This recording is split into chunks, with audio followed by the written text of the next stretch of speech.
Assalamualaikum warahmatullahi wabarakatuh. Selamat pagi, siang, sore, dan malam semuanya. Yang terhormat kepada Bapak Diki Muhammad Haidir, Magister Pendidikan, dan kepada Ibu Dr. Purwati Kuswarini Suprapto, Magister Sains, selaku dosen pengampu mata kuliah ekologi. Serta teman-teman semua yang kami banggakan. Izinkan kami dari kelompok 10B untuk memaparkan materi mengenai restorasi ekologi. Adapun anggota dari kelompok kami yaitu yang pertama, untuk pemateri pertama ada saya sendiri, Reza Novianingrum. Untuk pemateri yang kedua ada Deddy Koswara. Pemateri ketiga Rika Sri Nurzanah. Dan yang pemateri keempat Indah Rahma Wulandari. Cakupan materi yang akan disampaikan antara lain yang pertama ekosistem, yang kedua dinamika ekosistem hutan, yang ketiga sifat-sifat tanah hutan, dan yang keempat ada restorasi ekosistem hutan pasca penambangan. Langsung saja kepada pemateri pertama, yaitu saya sendiri, diawali dengan materi ekosistem.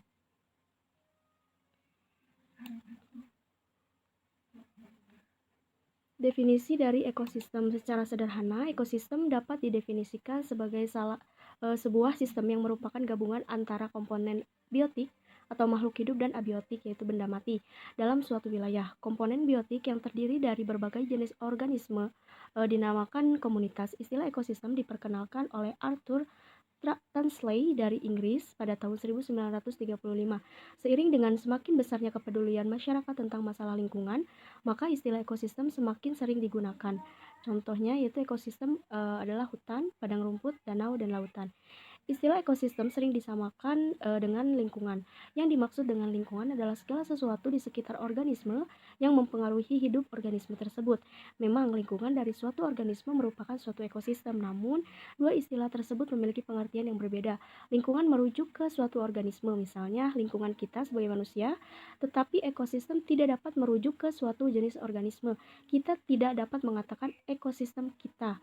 Kita dapat mengatakan bahwa lingkungan kita tercemar atau bersih, tetapi kita tidak dapat mengatakan bahwa suatu ekosistem itu bersih atau tercemar. Namun, kita dapat mengatakan bahwa suatu ekosistem terdegradasi atau rusak.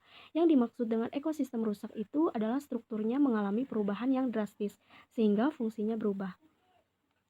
Selanjutnya yaitu struktur dari ekosistem, yaitu susunan komponen-komponen ekosistem, yaitu biotik dan abiotik. Komponen abiotik terdiri atas dua tingkat trofik, yaitu makanan, yaitu ototrof produsen, dan heterotrof atau konsumen. Ototrof adalah organisme yang mampu mendapatkan energi secara mandiri, yaitu tumbuh-tumbuhan dan beberapa mikroorganisme. Sedangkan heterotrof adalah organisme yang mendapatkan energi dari organisme lain. Heterotrof terdiri dari herbivora atau pemakan tumbuhan, karnivora pemakan hewan, dan omnivora pemakan tumbuhan dan hewan, dan detrivora atau pengurai atau pemakan organisme yang sudah mati. Sebagian komponen biotik ekosistem dapat hilang karena bencana alam atau bencana karena ulah manusia. Fungsi ekosistem adalah interaksi-interaksi antar komponen dalam ekosistem yang secara garis besar dikategorikan sebagai siklus materi dan aliran energi. Energi mengalir melalui rantai makanan dimulai dari cahaya matahari ke tumbuhan melalui fotosintesis, kemudian ke herbivora atau langsung ke detrivora jika tumbuhan tersebut tidak dimakan herbivora. Dari herbivora, energi mengalir ke karnivora atau langsung ke detrivora. Dan dari karnivora, energi mengalir ke detrivora. Energi dikatakan mengalir karena energi yang sudah dipakai tidak dapat didaur ulang. Di dalam pertumbuhannya dan perkembangannya, tumbuhan menggunakan energi untuk mengikat unsur-unsur dari dalam tanah. 15 unsur esensial dan udara, satu unsur saja yaitu C atau karbon. Untuk membangun strukturnya, biomasa herbivor kemudian berpindah ke karnivora atau langsung kembali ke tanah dan udara dikarenakan diuraikan oleh detrivora atau proses lain, misalnya terbakar. Biomasa karnivora akhirnya kembali terurai kembali ke tanah dan udara. Unsur-unsur yang terurai ke tanah dan udara itu akhirnya masuk lagi ke tumbuhan. Jadi materi di dalam ekosistem itu berputar atau mengalami siklus yang melibatkan proses geologi atau pelapukan batuan menjadi tanah. Fisika itu terkikisnya batuan mencairnya es. Kimia itu terurainya dan terbentuknya senyawa, dan biologi itu rantai makanan. Fungsi ekosistem ini jika dilihat dari kepentingan manusia dapat disebut sebagai jasa ekosistem.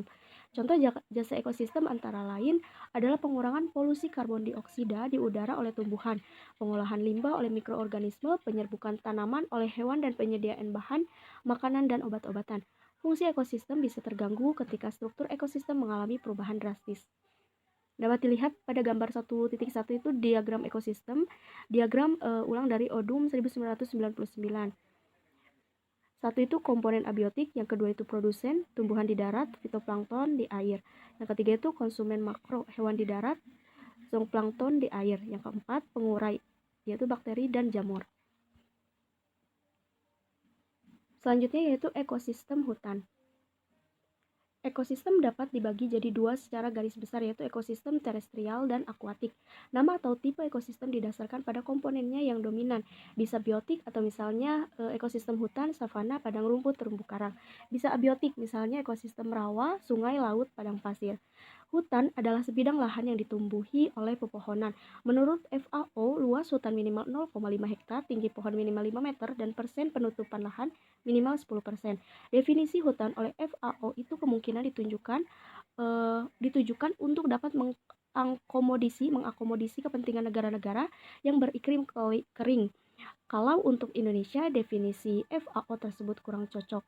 Pemerintah Indonesia mendefinisikan hutan sebagai suatu kesatuan ekosistem berupa hamparan lahan berisi sumber daya hayati yang didominasi oleh pepohonan dalam persekutuan alam lingkungan yang satu dengan lainnya tidak dapat dipisahkan dalam UU nomor 41 tahun 1999. Menurut Committee on Forest Terminologis Amerika Serikat, hutan adalah suatu asosiasi tumbuh-tumbuhan yang didominasi oleh pepohonan atau vegetasi berkayu lainnya yang menempati areal cukup luas. Areal itu menciptakan iklim mikro yang berbeda dengan lingkungan di sekitarnya. Bernes et al. 1997 mendefinisikan hutan sebagai suatu sistem ekologi 3 dimensi yang didominasi oleh pohon dan vegetasi berkayu yang berada dalam interaksi dinamis dengan matriks udara dari bentang alamnya. Pemerintah Indonesia membedakan pengertian kawasan hutan dan kawasan hutan adalah wilayah tertentu yang ditunjuk dan atau ditetapkan oleh pemerintah untuk dipertahankan keberadaannya sebagai hutan tetap. Jadi kawasan hutan adalah status kawasan dilihat dari sisi hukum, sedangkan hutan adalah tipe penutupan lahan. Dalam kenyataannya, suatu wilayah yang ditetapkan sebagai kawasan hutan dapat berupa perkampungan yang memiliki bangunan rumah, gedung sekolah, dan pasar. Sebaliknya, suatu wilayah yang tidak termasuk kawasan hutan, misalnya kampus, suatu perguruan tinggi, atau kantor pemerintahan, dapat memiliki tipe penutupan lahan yang dapat dikategorikan sebagai hutan. Secara ekologi, hutan adalah suatu ekosistem karena hutan secara keseluruhan terdiri komponen biotik, yaitu berbagai jenis makhluk hidup berupa tumbuhan, hewan, mikroorganisme, dan komponen abiotik, yaitu udara, air, dan tanah. Dan juga komponen-komponen tersebut saling berinteraksi. Sebenarnya tanah itu sendiri juga merupakan ekosistem karena di dalam tanah juga terdapat komponen abiotik seperti udara, air, dan tanah, dan komponen biotik yang saling berinteraksi. Hutan terbentuk secara alami pada daerah yang memiliki curah hujan cukup.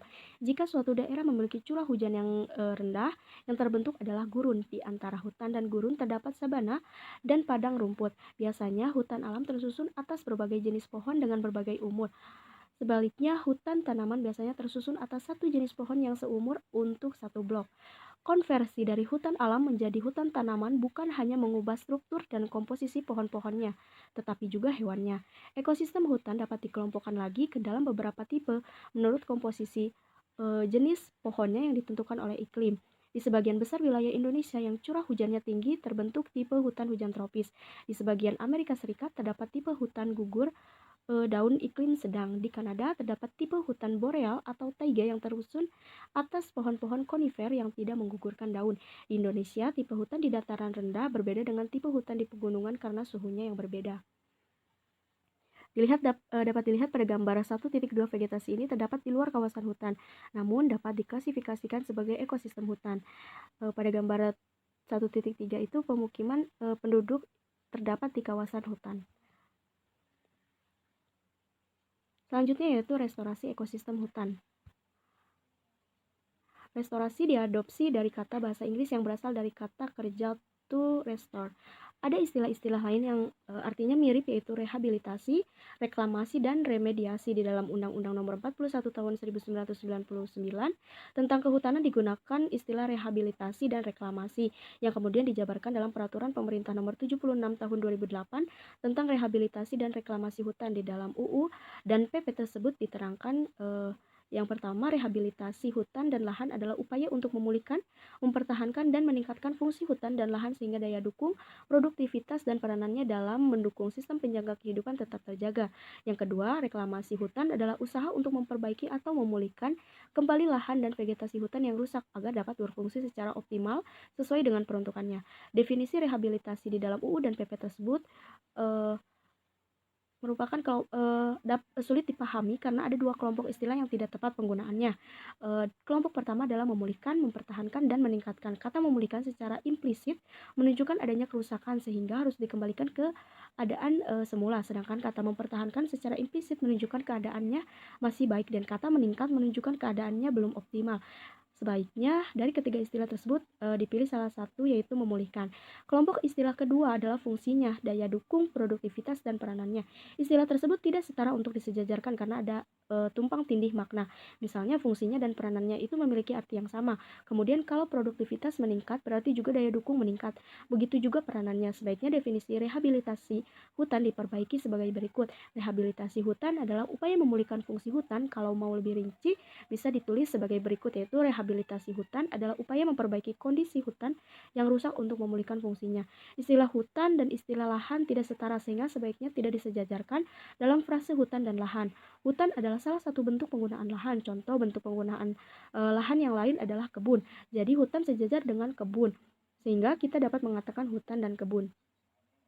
Dalam Peraturan Menteri Energi dan Sumber Daya Mineral Nomor 18 Tahun 2008 tentang reklamasi dan penutupan tambang, disebutkan bahwa reklamasi adalah kegiatan yang bertujuan memperbaiki atau menata kegunaan lahan yang terganggu sebagai akibat kegiatan usaha pertambangan agar dapat berfungsi dan berdaya guna sesuai peruntukannya. Pengertian reklamasi dalam Permen EDSM tersebut pada dasarnya sama dengan yang di dalam UU 41 Tahun 1999 dan PP 76 Tahun 2008. Pengertian reklamasi ini lebih mudah dipahami daripada pengertian rehabilitasi. Namun sesungguhnya kedua istilah tersebut artinya serupa.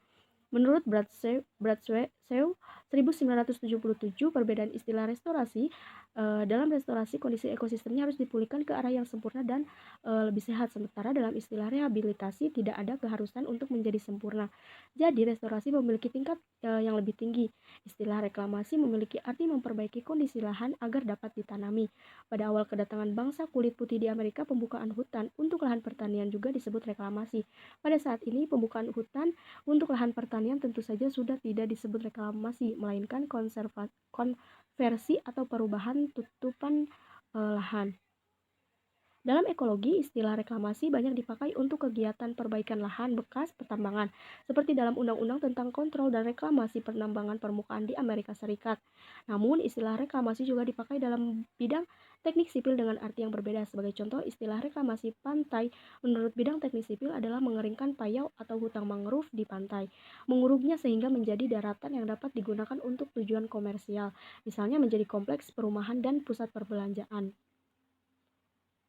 Istilah lain yang memiliki arti serupa adalah remediasi atau remediation, yang berarti pengobatan atau pemulihan kesehatan. Istilah remediasi sekarang banyak dipakai misalnya dalam bioremediation, yaitu memperbaiki lahan yang rusak dengan menggunakan agen biologis, misalnya mikroorganisme. Dalam perkembangannya, istilah restorasi sekarang lebih banyak dipakai, tetapi istilah-istilah lainnya juga masih dipakai dengan arti yang kurang lebih serupa. Peneliti dan praktisi restorasi membentuk suatu asosiasi yang bernama Masyarakat Restorasi Ekologi atau Society of Ecological Restoration atau SER. Asosiasi tersebut telah berusaha mendefinisikan istilah restorasi agar jelas berbeda dengan istilah lainnya, tetapi mengalami kesulitan. Dalam beberapa tahun, SER telah memiliki 5 definisi, artinya beberapa kali mengalami perubahan. Pada tahun 2002, SER mendefinisikan restorasi ekologi sebagai proses membantu pemulihan suatu ekosistem yang telah menurun kualitasnya, rusak, atau hancur. Baik, selanjutnya yaitu materi mengenai dinamika ekosistem hutan. Yang pertama mengenai gangguan pada ekosistem hutan. Ekosistem hutan tidaklah statis, selalu terjadi perubahan pada komponen biotik dan abiotiknya. Ada perubahan kecil, ada perubahan besar, dan ada pula di antara keduanya. Contoh perubahan kecil adalah robohnya sebuah pohon besar karena badai yang menciptakan ruang terbuka atau rumpang di tengah-tengah hutan. Ruang terbuka ini menerima cahaya matahari yang lebih banyak daripada ruang di sekitarnya yang berada di bawah naungan tajuk pohon, sehingga suhunya lebih tinggi dan kelembaban udaranya lebih rendah. Perubahan suhu dan kelembaban ini akan menyebabkan perubahan komposisi jenis tumbuhan yang ditemui di sekitarnya. Di tempat yang terbuka, tumbuhlah jenis-jenis yang membutuhkan cahaya atau dalam istilah ekologi hutan disebut jenis-jenis intoleran. Jenis-jenis ini tidak mampu tumbuh di lantai hutan yang tertutup naungan. Suatu kejadian yang menyebabkan perubahan pada komponen ekosistem ini di dalam ekologi disebut dengan gangguan atau disturbance.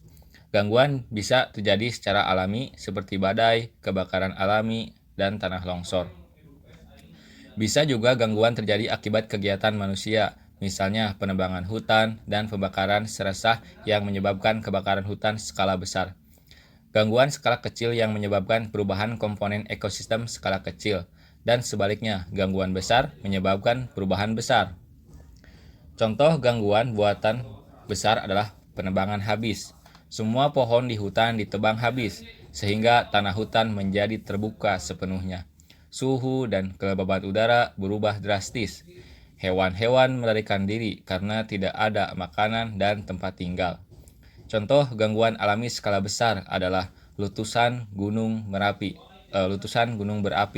yang dapat membunuh banyak makhluk hidup dan mengubur hutan dalam skala besar. Gangguan skala besar dapat menyebabkan perubahan struktur dan fungsi ekosistem jangka panjang. Tingkat perubahan dalam ekosistem merupakan suatu kontinum dari yang kecil sampai besar. Sebagai contoh, herbivore dimakannya tumbuhan oleh herbivore.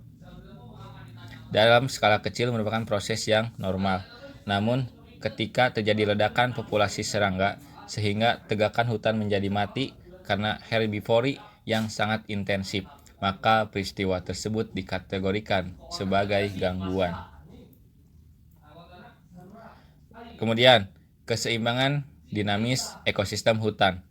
Di dalam ekosistem hutan terdapat interaksi antara komponennya sehingga membentuk suatu keseimbangan yang dinamis.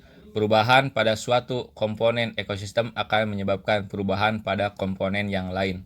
Ketika suhu dan kelembaban udara dalam hutan berubah, maka komposisi jenis tumbuhannya berubah, yang menyebabkan perubahan jenis hewan yang hidup di hutan. Perubahan bisa juga dimulai dari komponen hewan. Misalnya, jika kita menghilangkan predator dari suatu hutan, maka keseimbangan antara populasi hewan predator dan mangsa bisa terganggu. Secara alami, di dalam ekosistem hutan, menurunnya kepadatan populasi predator menyebabkan meningkatnya kepadatan populasi mangsa. Ketika jumlah mangsa meningkat, maka jumlah predator juga meningkat karena ketersediaan makanan meningkat. Meningkatnya jumlah predator ini menyebabkan mengecilnya populasi mangsa. Begitu seterusnya, sehingga dalam jangka panjang terjadi keseimbangan. Jika predator di hutan kita musnahkan, maka populasi hewan mangsanya bisa meledak. Contoh lain, jika kita memasukkan jenis hewan asing ke dalam hutan, maka jenis hewan asing ini akan mengubah keseimbangan antara hewan-hewan di dalam hutan. Jenis asing ini dapat menjadi predator yang memusnahkan jenis hewan mangsa lokal. Istilah gangguan ini tidak selalu berkonotasi negatif. Istilah ini hanya digunakan untuk menunjukkan adanya perubahan secara alami. Ekosistem hutan akan mengalami gangguan sehingga ekosistem bersifat dinamis. Kemudian mengenai suksesi hutan. Ketika hutan mengalami gangguan besar yang mematikan semua komponen biotiknya, apa yang akan terjadi? Tentu hutan akan tumbuh kembali ke keadaan semula. Proses pulihnya hutan ini disebut suksesi hutan. Ini merupakan salah satu atribut ekosistem, yaitu resilient atau memiliki daya lenting. ekosistem akan kembali ke posisi semula setelah terjadi gangguan. Seberapa cepat proses pulihnya hutan itu berbanding lurus dengan besarnya gangguan yang terjadi. Hutan yang ditebang habis akan segera ditumbuhi belukar dan dalam waktu beberapa tahun akan menjadi hutan sekunder. Sebaliknya, hutan yang ditambang secara terbuka sehingga kedalaman lebih dari 10 meter akan sulit pulih kembali. Pulihnya kembali hutan setelah kebakaran atau penambangan dikategorikan sebagai suksesi sekunder, karena di lahan hutan masih tersedia banyak propagul atau alat perkembangbiakan. Namun penambangan sistem terbuka, letusan gunung berapi yang menutup hutan dengan batu yang mematikan semua tumbuhan dapat dikategorikan sebagai suksesi primer. Istilah suksesi pertama kali digunakan oleh John Adlun pada tahun 1806. Kemudian pada tahun 1863, Henry David Thoreau mengamati pergantian komposisi hutan setelah penebangan dari hutan pinus menjadi hutan berdaun lebar.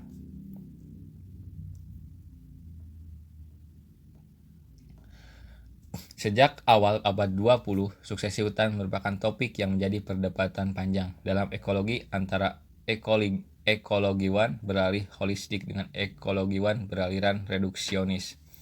Perbedaan pendapat tersebut merupakan konsekuensi daripada skala panjang. Ekologiwan holistik memandang fenomena suksesi secara garis besar, sedangkan ekologiwan reduksionis memandang fenomena suksesi secara rinci. Secara garis besar, proses ekologi adalah proses yang memiliki pola yang jelas, sehingga dapat diprediksi dengan melihat iklim tempat hutan tersebut berada. Sebaliknya, jika dilihat secara rinci, fenomena suksesi merupakan proses yang acak dan tidak dapat diprediksi hasil akhirnya.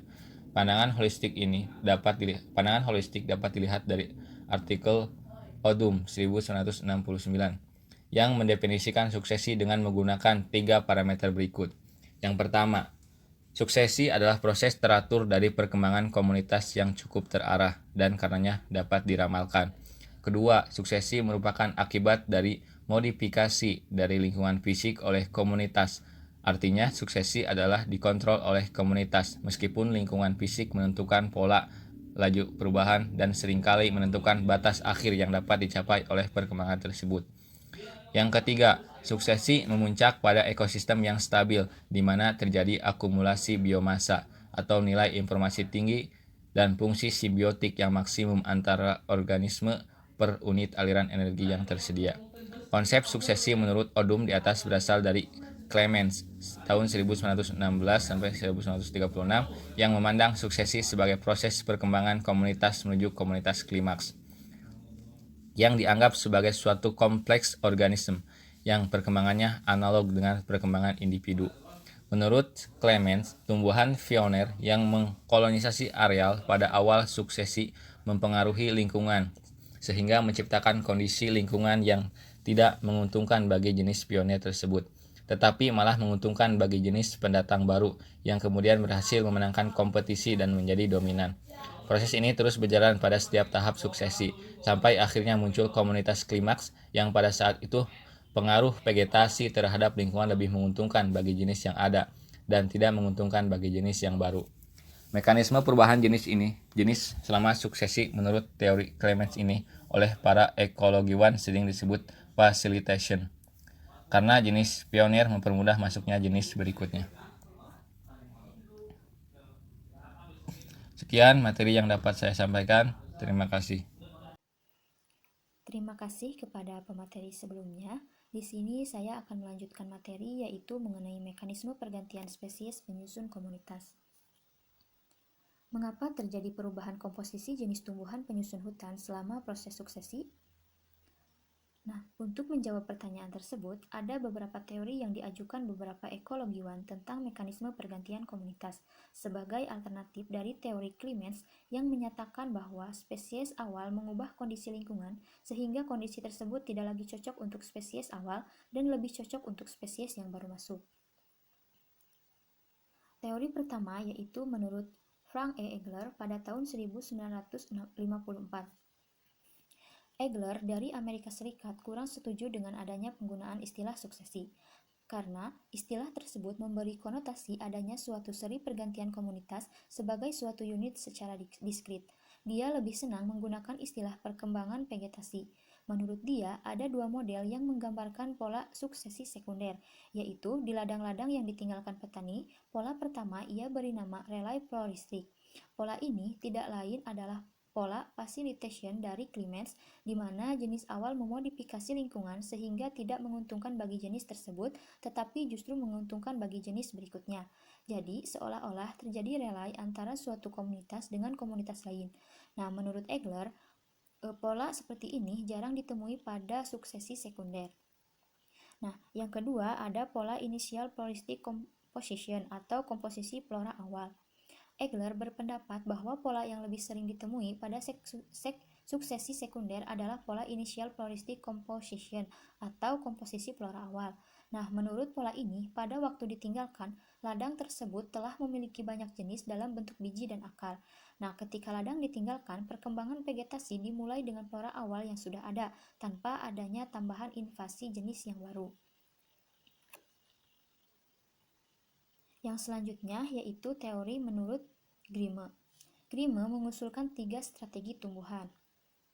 Nah, sebelum membicarakan teori Grimme, perlu diingatkan terlebih dahulu bahwa sebelumnya MacArthur pada tahun 1972 dalam Odum 1983 telah membagi strategi makhluk hidup menjadi dua, yaitu strategi R dan strategi K.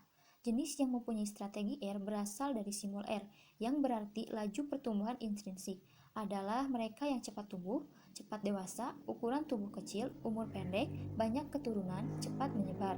Sebaliknya, jenis yang mempunyai strategi K berasal dari simbol K, yang berarti keseimbangan atau sesuai daya dukung, adalah mereka yang umurnya panjang, ukuran tubuhnya besar, lambat tumbuh, dan sedikit keturunan.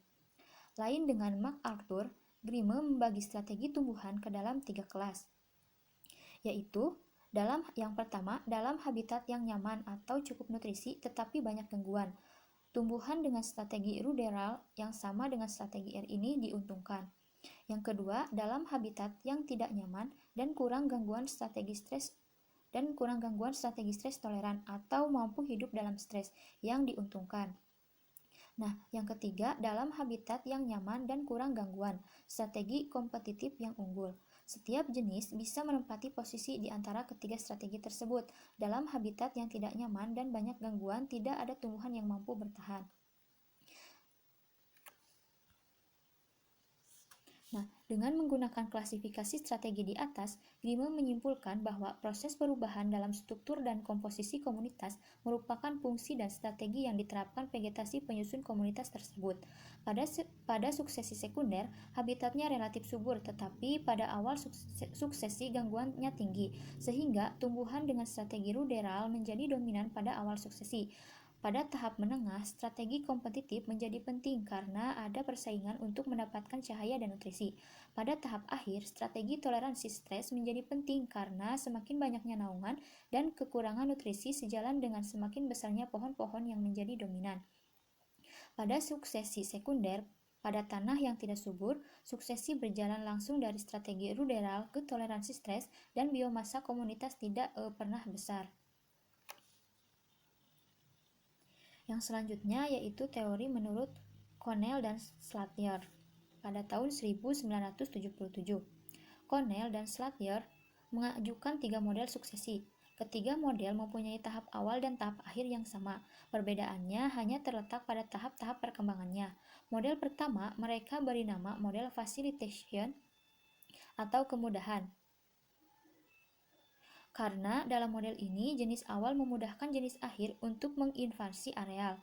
Model pertama ini sama dengan teori Clements atau pola relay floris dari Egler. Nah, bedanya dengan teori Clements adalah dalam model ini, hasil akhir suksesi tidak diberi nama klimaks dan masih mungkin mengalami perubahan komposisi jenis. Nah, model kedua mereka sebut dengan model tolerance, yang merupakan model tengah antara model pertama dan ketiga. Dalam model ini, jenis awal memodifikasi lingkungan sehingga tidak cocok untuk perekrutan jenis awal lagi, tetapi modifikasi ini tidak mempengaruhi perekrutan jenis akhir. Nah, tumbuhan muda dari jenis akhir yang sudah menginvasi areal terus tumbuh meskipun di tempatnya sama, terdapat jenis awal yang kondisinya bagus. Nah, pada waktunya ada jenis awal yang mati, begitupun seterusnya, sampai kemudian tidak ada lagi jenis baru yang dapat menginvasi areal kecuali jenis yang sudah ada mati atau rusak. Nah, model ketiga mereka sebut dengan model inhibition atau penghambatan. Menurut model ini, jenis awal memodifikasi lingkungan sehingga tidak cocok bagi perekrutan baik untuk jenis awal lainnya maupun untuk jenis akhir. Nah, selama koloni jenis awal masih bertahan, tidak ada jenis baru yang masuk baik dari jenis awal maupun jenis akhir. Nah, jenis lain baru dapat masuk apabila terjadi kematian atau kerusakan pada koloni yang sudah ada. Nah, untuk teori yang selanjutnya yaitu menurut David Tillman pada tahun 1980-an sampai tahun 1990-an. Nah, sejak tahun 1980-an sampai 1990-an, David Tillman membangun teori trade-off dan alokasi sumber daya yang antara lain dapat menerangkan mekanisme suksesi. Ada dua asumsi dasar yang mendasari teorinya tentang suksesi. Asumsi pertama adalah adanya kendala lingkungan atau environmental constraints. Yang dimaksud dengan kendala lingkungan ini adalah setiap faktor yang mempengaruhi fitness organisme dalam suatu habitat. Kendala lingkungan bagi tumbuhan ini bisa berkaitan dengan kebutuhan akan nutrisi, cahaya, air, ruang, dan sebagainya, atau serangan herbivora, parasit, penyakit, dan hama, atau hubungannya dengan simbiosis mutualisme seperti dengan jamur, mycorrhiza, atau dengan bakteri pengikat nitrogen. Nah, suatu jenis bisa mempunyai kendala lingkungan yang berbeda di habitat berbeda, dan jenis yang berbeda yang hidup di lingkungan yang sama bisa mempunyai kendala yang berbeda. Nah, menurut Tillman, dalam proses suksesi ada tiga kendala lingkungan yang utama, yaitu kandungan nitrogen tanah yang rendah atau nutrisi pada umumnya, cahaya yang kurang bagi jenis-jenis tertentu, dan kemampuan menyebar yang rendah bagi jenis tertentu. Nah, asumsi yang kedua adalah bahwa setiap jenis mempunyai trade-off dalam mengatasi kendala lingkungan. Artinya, jenis yang mempunyai keunggulan dalam mengatasi suatu kendala lingkungan akan lemah dalam mengatasi kendala yang lain. Trade-off ini terjadi karena setiap jenis memiliki sumber daya yang terbatas, sehingga jika telah dialokasikan ke suatu tujuan, maka untuk tujuan yang lain menjadi kurang. Sebagai contoh, jenis pioner hanya mengalokasikan sumber dayanya untuk biji dan alat reproduksi lainnya, sehingga unggul dalam mengkolonisasi areal, tetapi akibatnya alokasi untuk akar menjadi kurang sehingga lemah dalam kompetisi nutrisi. Nah, dengan menggabungkan kedua asumsi di atas, Tillman mengajukan tiga hipotesa tentang mekanisme suksesi, yaitu yang pertama hipotesa kolonisasi kompetisi nutrisi, yang kedua hipotesa kolonisasi kompetisi cahaya, dan yang ketiga hipotesa rasio nutrisi cahaya. Yang selanjutnya yaitu mengenai suksesi dan restorasi ekosistem hutan. Nah, hutan yang sudah rusak oleh penambangan batu bara secara alami akan mengalami suksesi. Jika kerusakannya ekstrim dan tidak dilakukan restorasi, maka suksesi yang terjadi adalah suksesi primer. Jika di lahan bekas pertambangan masih ada material tanah hutan, maka suksesi yang terjadi adalah suksesi sekunder, karena tanah hutan tersebut masih menyimpan propagul tumbuhan. Nah, menurut Parks dan Hobbs pada tahun 2008, pada dasarnya ada tiga pendekatan dalam restorasi lahan yang terganggu, yaitu yang pertama, sepenuhnya mengandalkan suksesi alami, yang kedua, sepenuhnya menggunakan teknik restorasi, dan yang ketiga, menggabungkan pendekatan pertama dan kedua, yaitu memodifikasi suksesi alami untuk mengarahkan pada sasaran tertentu. Nah, jika kondisi tidak terlalu ekstrim, kedua penulis tersebut merekomendasikan suksesi alami karena beberapa alasan, yaitu diantaranya yang pertama, jenis-jenis yang tumbuh alami di lahan yang terganggu relatif dapat beradaptasi dengan lingkungannya. Yang kedua, nilai alamiah lebih tinggi daripada lahan yang direstorasi. Yang ketiga, biasanya memiliki lebih banyak satwa liar daripada lahan restorasi. Dan yang keempat, murah. Nah, di Indonesia ada peraturan yang mewajibkan perusahaan tambang untuk mereklamasi lahan bekas penambangan. Biasanya, perusahaan tambang merevegetasi lahan bekas tambang dengan tanaman-tanaman cepat tumbuh, misalnya tanaman sengon, aksia, dan trembasi. Jenis-jenis tersebut merupakan jenis ekostik. Dalam jangka panjang, jenis-jenis tersebut dapat tergantikan oleh jenis lokal melalui proses suksesi alami.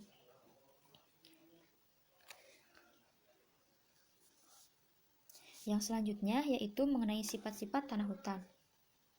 Nah, sifat-sifat tanah hutan ini meliputi yang pertama tekstur tanah, yang kedua struktur tanah, yang ketiga kemasaman tanah, yang keempat kandungan hara tanah, yang kelima perkembangan tanah, dan yang keempat bahan organik dan organisme tanah.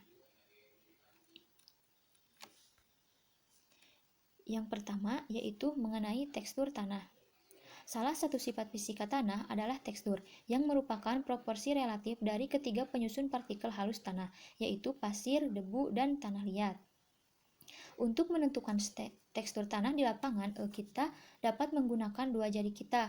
Jika tanah terasa kasar, berarti kandungan pasirnya banyak, dan jika terasa liat, maka kandungan tanahnya liatnya itu banyak. Tetapi untuk memastikan tekstur kita harus melakukan tes lebih lanjut di laboratorium. Nah, tekstur tanah menentukan permeabilitas tanah atau kemudahan air melalui tanah. Permeabilitas berbanding lurus dengan ukuran partikel. Pasir memiliki permeabilitas tinggi, sedangkan liat sangat rendah, dan debu memiliki permeabilitas yang sangat sedang. Pergerakan udara juga cepat pada pasir, sangat lambat pada liat, dan sedang pada debu. Sebaliknya, kapasitas memegang air berbanding terbalik ukuran partikel. Liat memiliki kapasitas memegang air yang tinggi, debu memiliki kapasitas yang sedang, dan pasir memiliki kapasitas yang rendah.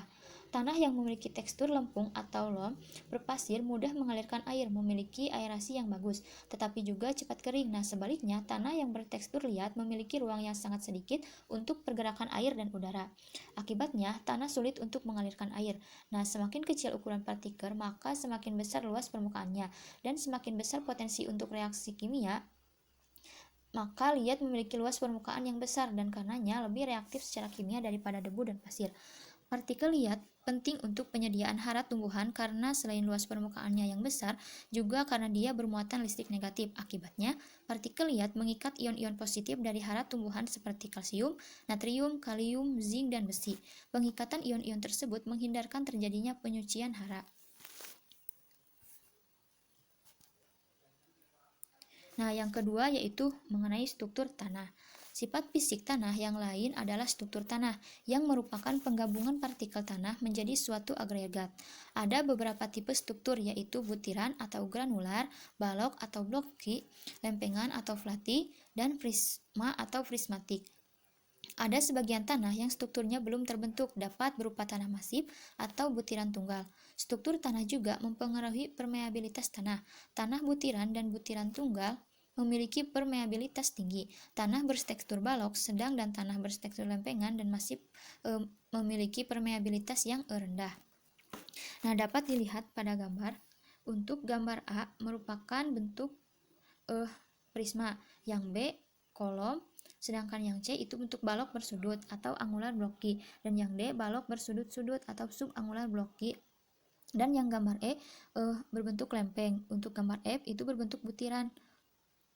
Nah, yang selanjutnya yaitu mengenai kemasaman tanah. Sifat kimia tanah yang penting adalah kemasaman tanah yang dinyatakan dalam pH. Tinggi rendahnya pH mempengaruhi kelarutan mineral. Jadi, pH tanah ini sangat mempengaruhi ketersediaan hara bagi tumbuhan. Nah, secara umum ketersediaan hara cukup baik pada pH sekitar 7. Nah, tanah hutan umumnya bersifat masam dengan pH di bawah 7, yaitu antara 4 sampai 6,7. Nah, pada pH rendah atau kurang dari 4 terjadi peningkatan ion aluminium dan besi yang bersifat toksik bagi tumbuhan. Nah, kegiatan industri di banyak negara menghasilkan polutan yang berakibat hujan asam yang menyebabkan meningkatnya kemasaman tanah dan membunuh pohon-pohon di hutan. Penambangan batu bara yang menghasilkan sulfur seringkali juga menyebabkan peningkatan kemasaman tanah. Yang selanjutnya yaitu sifat-sifat tanah itu yang selanjutnya kandungan hara tanah. Nah, tanah menyediakan semua unsur hara bagi tumbuhan, kecuali karbon. Unsur hara makro di tanah yang dibutuhkan tumbuhan dalam jumlah besar adalah oksigen, hidrogen, nitrogen, fosfor, potasium, kalsium, magnesium, dan sulfur. Sedangkan unsur mikro yang dibutuhkan tumbuhan dalam jumlah kecil adalah besi, zinc, mangan, boron, tembaga, molybdenum, dan klorin. Unsur hara tumbuhan ini diambil oleh tumbuhan dari tanah dalam bentuk ion, berupa kation atau anion. Maksimum kation yang dapat diikat tanah pada pH tertentu disebut kapasitas tukar kation atau KTK, atau cation exchange capacity. yang dapat digunakan sebagai indikator kesuburan tanah. Nah, sebagian besar KTK atau kapasitas tukar kation tanah disumbangkan oleh clay atau lempung dan bahan organik. Pengembalian serasah limbah tanaman ke dalam tanah akan meningkatkan KTK dan memperbaiki sifat fisik tanah.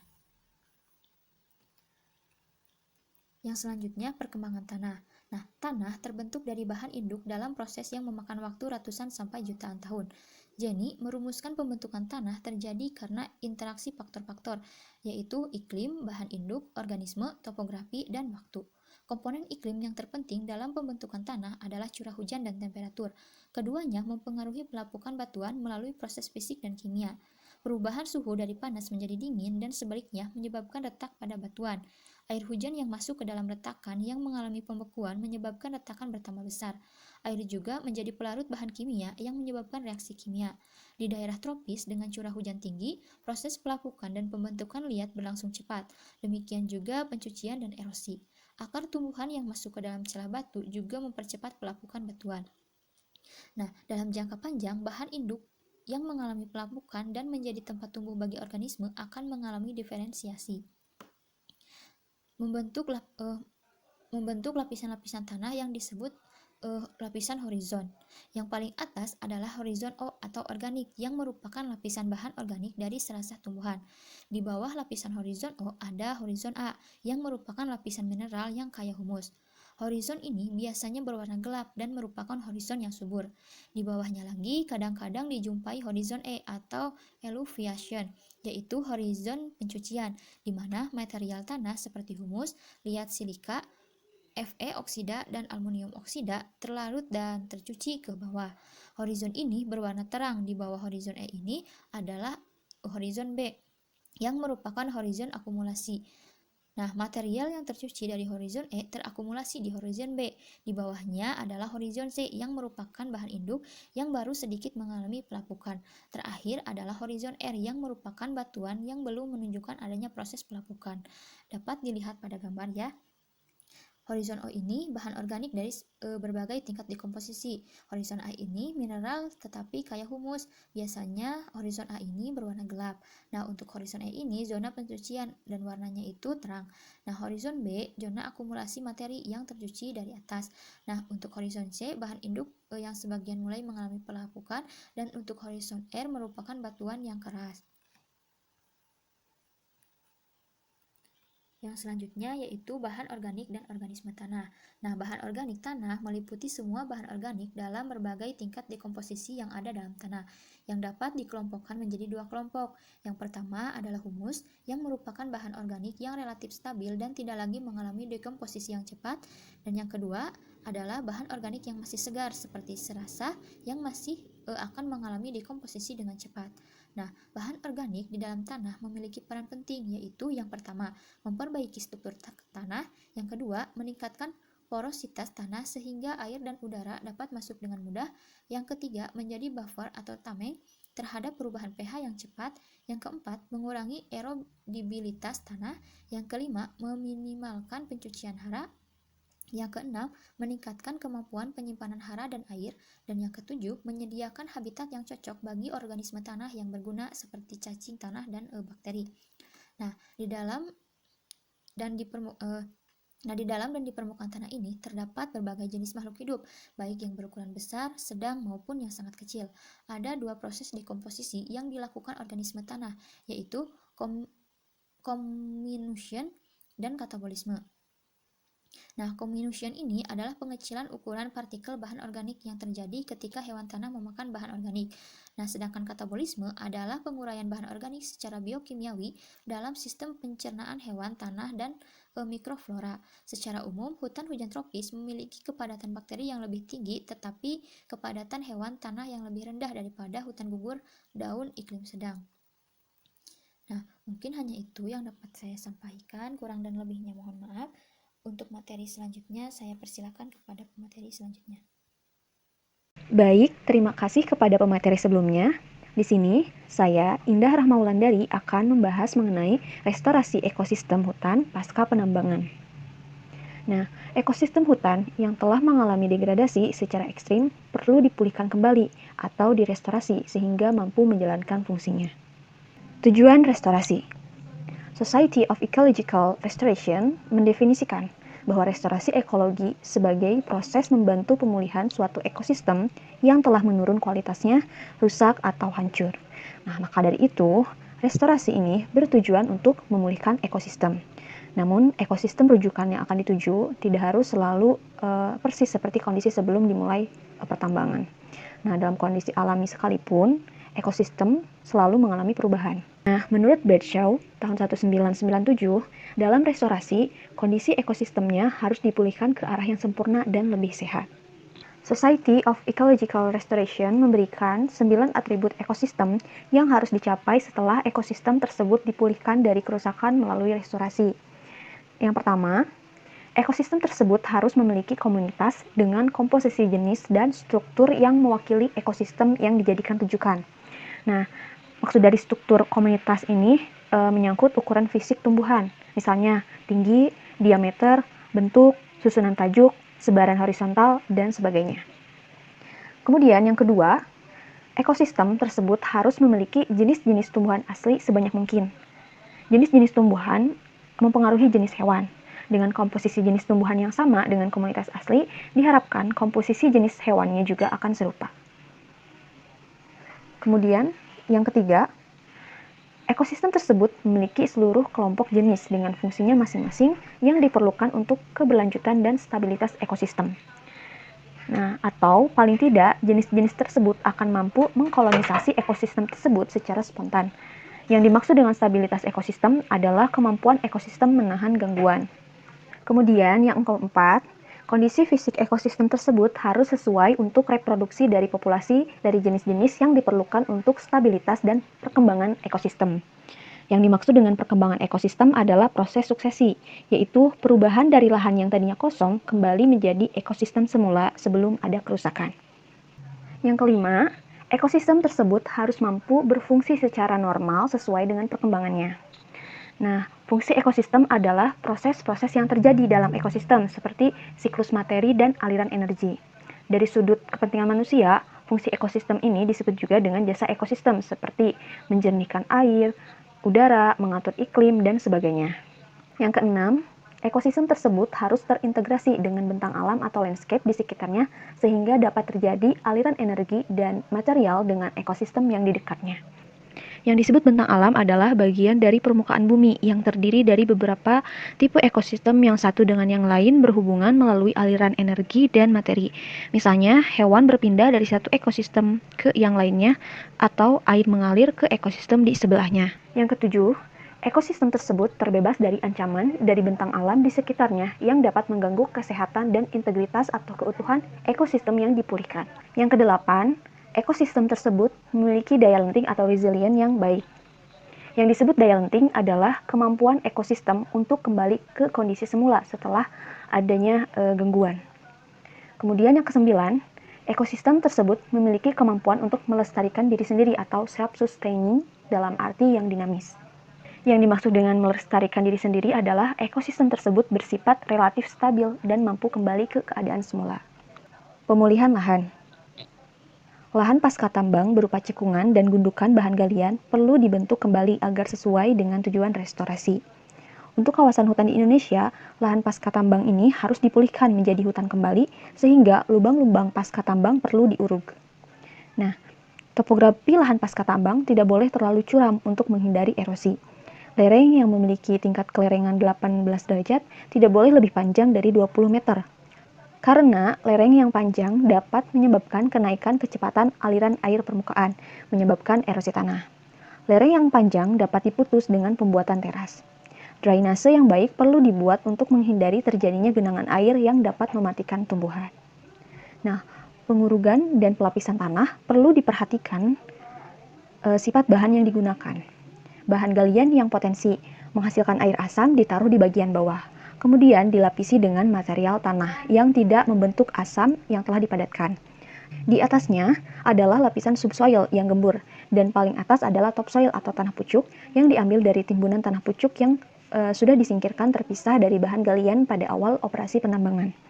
Nah, tujuan dari pemberian tanah pucuk ini adalah untuk menyediakan media tumbuh yang subur bagi tanaman dan memberikan peluang bagi perkembangan akar. Namun, tanah pucuk yang sudah tertimbun dalam jangka panjang dapat mengalami penurunan kualitas, sehingga perlu dilakukan analisis kesuburan tanah sebelum mulai penanaman tanaman. Berdasarkan hasil analisis tanah tersebut, dapat diketahui masalahnya dan kemudian dilakukanlah perlakuan untuk mengatasi masalah tersebut. Nah, kemudian untuk mengurangi erosi tanah, permukaan tanah perlu segera ditanami dengan tanaman penutup tanah atau cover crop. Tanaman legum, misalnya ada Colopogonium, dapat digunakan untuk melindungi tanah sekaligus meningkatkan kesuburannya, karena tanaman legum bersimbiosis dengan bakteri Rhizobium yang dapat mengikat nitrogen dari udara. Revegetasi lahan. Revegetasi merupakan kegiatan reklamasi lahan melalui penanaman vegetasi penutup tanah atau cover crop atau jenis tanaman lainnya dengan tujuan untuk mencegah terjadinya kelongsoran tanah pada lahan-lahan miring, mencegah atau mengurangi erosi tanah pada permukaan yang terbuka atau gundul, dan mengembalikan ekosistem yang rusak. Revegetasi merupakan bagian penting dan kritikal pada reklamasi lahan bekas tambang, bahkan dianggap sebagai kunci keberhasilan usaha program reklamasi lahan. Reklamasi belum dianggap selesai hingga tampak sudah direvegetasi. Meskipun tujuan awal revegetasi adalah untuk mencegah terjadinya erosi, tanaman revegetasi dilaporkan mampu memacu perkembangan sebuah ekosistem. Hal ini terutama diakibatkan oleh adanya transfer bahan organik dan unsur hara dari biomasa di atas permukaan tanah ke tanah melalui serasah, jatuhan atau litter atau biomasa tanaman. Nah, di sini ada kriteria pemilihan jenis pohon untuk lahan bekas tambang. Yang pertama yaitu jenis lokal pionir. Jenis pionir memerlukan banyak cahaya dan mampu tumbuh pada lahan marginal sehingga secara teoritis cocok untuk lahan bekas tambang yang terbuka dan miskin hara. Sitorus dan Badri tahun 2008 menyarankan untuk menggunakan jenis lokal dalam kegiatan revegetasi karena mudah beradaptasi dengan kondisi setempat yang marginal. Kemampuan adaptasi yang baik akan mengurangi risiko kegagalan dan memberikan jaminan keberhasilan pertumbuhan yang lebih baik daripada jenis yang didatangkan dari luar habitatnya.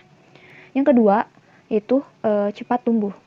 Jenis yang cepat tumbuh merupakan jenis yang relatif lebih efektif dalam menyerap air, unsur hara, dan energi matahari, serta CO2. Karena percepatan pertumbuhan berkaitan erat dengan proses metabolisme fisiologis, terutama fotosintesa. Jenis yang cepat tumbuh biasanya relatif lebih cepat membentuk sistem percabangan untuk membentuk strata tajuk. Nah, strata tajuk berfungsi untuk mengurangi laju angin, melindungi kerusakan fisik tanah. Nah, tanaman yang cepat tumbuh sangat berperan dalam mempercepat proses pembentukan iklim mikro dan perbaikan kondisi tanah sehingga mempercepat proses suksesi.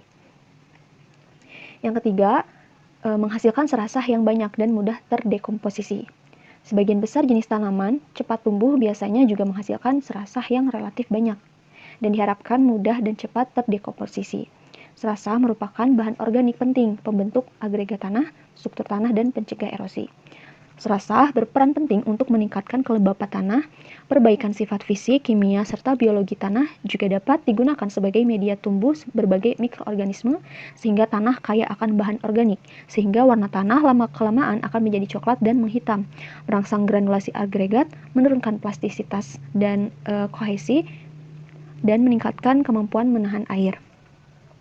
Yang keempat, sistem perakaran yang baik dan mampu bersimbiosis dan atau berhubungan timbal balik dengan mikroba tertentu. Akar memiliki peran penting sebagai penopang tumbuhnya pohon, penyerap, dan sekaligus alat transport air dan mineral bagi tanaman. Akar tanaman yang cocok untuk reklamasi lahan sebaiknya memiliki sistem perakaran yang baik dan dapat bersimbiosis dengan jamur mikoriza dan bakteri tertentu yang dapat mempercepat proses reklamasi. Yang kelima, merangsang datangnya vektor pembawa biji.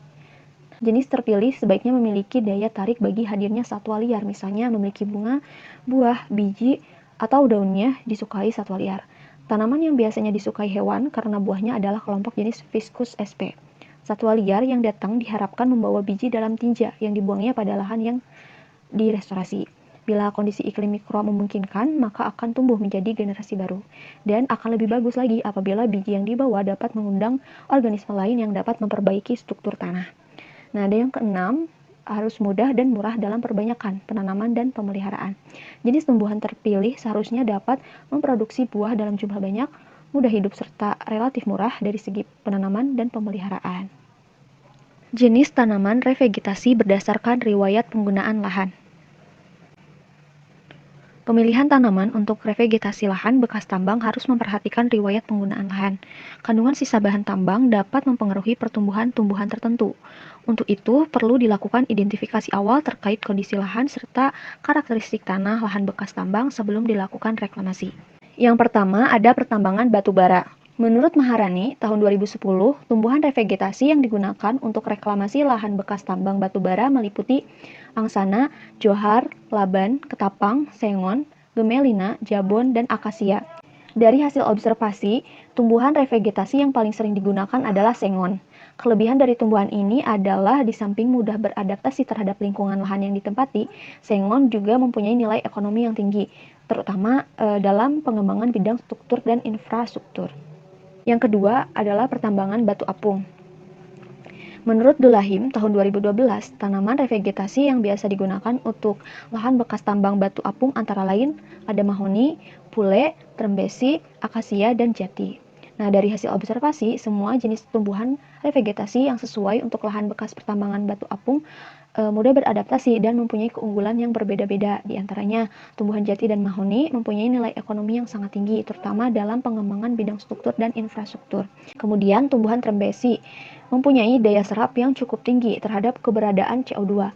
Hal ini sangat bermanfaat karena di samping untuk revegetasi lahan, juga untuk membantu pemulihan udara yang tercemar. Sekian presentasi dari kelompok kami. Mohon maaf apabila ada kesalahan dan kekeliruan. Terima kasih.